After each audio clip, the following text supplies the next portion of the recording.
శివాభిషేకం. శివుడికి ఏ పదార్థాలతో అభిషేకం చేస్తే ఎలాంటి ఫలితం దక్కుతుంది? శివాభిషేకం.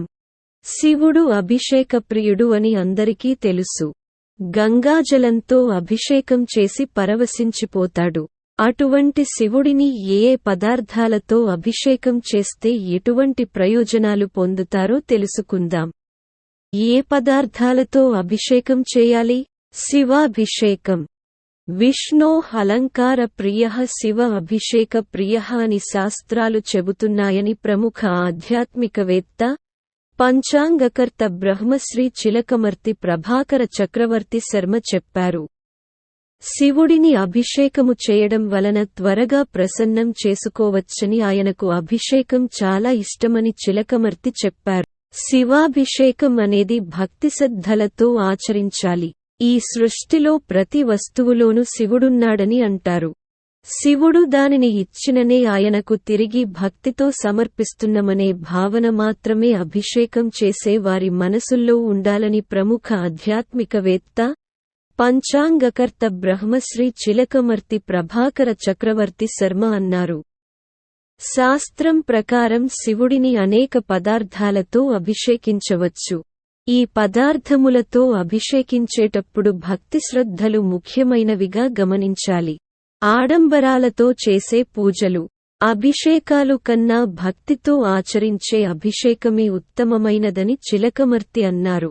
ఎటువంటి వాటితో శివాభిషేకం చేస్తే ఎలాంటి ఫలితాలు ఉంటాయో చిలకమర్తి చెప్పారు. ఏ పదార్థాలతో అభిషేకం చేస్తే ఏమవుతుంది? 1. శివాభిషేకం గరిక నీటితో చేయడం వలన నష్టాలు కలగవు. గరిక నీటితో శివాభిషేకము చేసిన నష్టమైన ద్రవ్యము తిరిగి పొందగలరు. 2. నువ్వుల నూనెతో అభిషేకించిన అపమృత్యువు నశించగలదు. 3. ఆవు పాల అభిషేకం సర్వ సౌఖ్యములను ప్రసాదించును. 4. పెరుగుతో అభిషేకించిన బలము, ఆరోగ్యము, యశస్సు లభించును. 5. ఆవు నెయ్యితో అభిషేకిస్తే ఐశ్వర్య ప్రాప్తి కలుగుతుంది.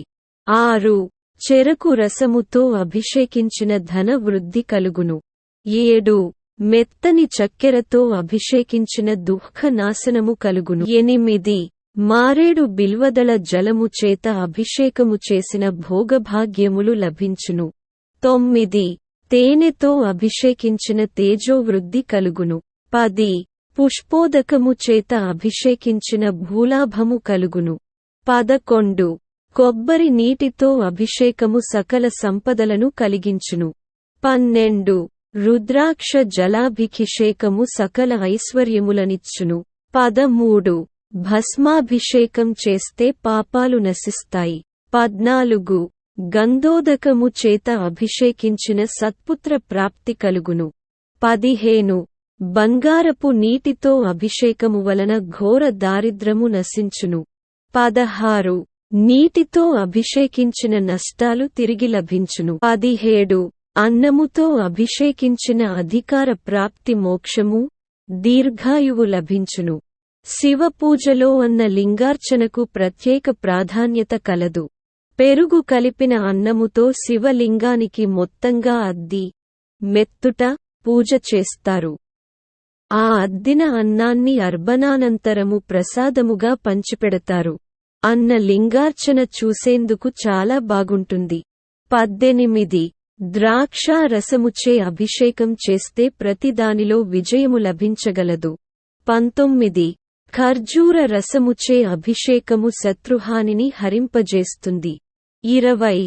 నేరేడు పండ్ల రసముచే అభిషేకించిన వైరాగ్య సిద్ధి లభించును. 21. కస్తూరి కలిపిన నీటిచే అభిషేకించిన కీర్తి లభించును. 22. నవరత్నోదకముతో అభిషేకము ధాన్యము, గృహ, గోవృద్ధిని కలిగించును. 23. మామిడి పండ్ల రసము చేత అభిషేకము చేసిన దీర్ఘకాల వ్యాధులు నశించును. 24. పసుపు నీటితో అభిషేకించిన మంగళప్రదము, శుభ కార్యాలు జరుగుతాయి. ఈ పదార్థాలతో శివాభిషేకం ఏర్పాటు చేసుకోవడం మంచిది. అయితే ఈ పదార్థాలు అందుబాటులో లేనివారు ఈ పదార్థాలతో అభిషేకములు చేయలేనటువంటి వారు పంచామృతంతో చేయవచ్చు. ఆవు పాలు, తేనె, ఆవు నెయ్యి, కొబ్బరి నీళ్లు, పెరుగు వంటి వాటితో శివాభిషేకం చేయడం శుభప్రదమని ప్రముఖ ఆధ్యాత్మికవేత్త, పంచాంగకర్త బ్రహ్మశ్రీ చిలకమర్తి ప్రభాకర చక్రవర్తి శర్మ తెలిపారు. ఇది కూడా కుదరని పక్షంలో గంగాజలముతో శివాభిషేకం చేయడం ఉత్తమమని చిలకమర్తి తెలిపారు.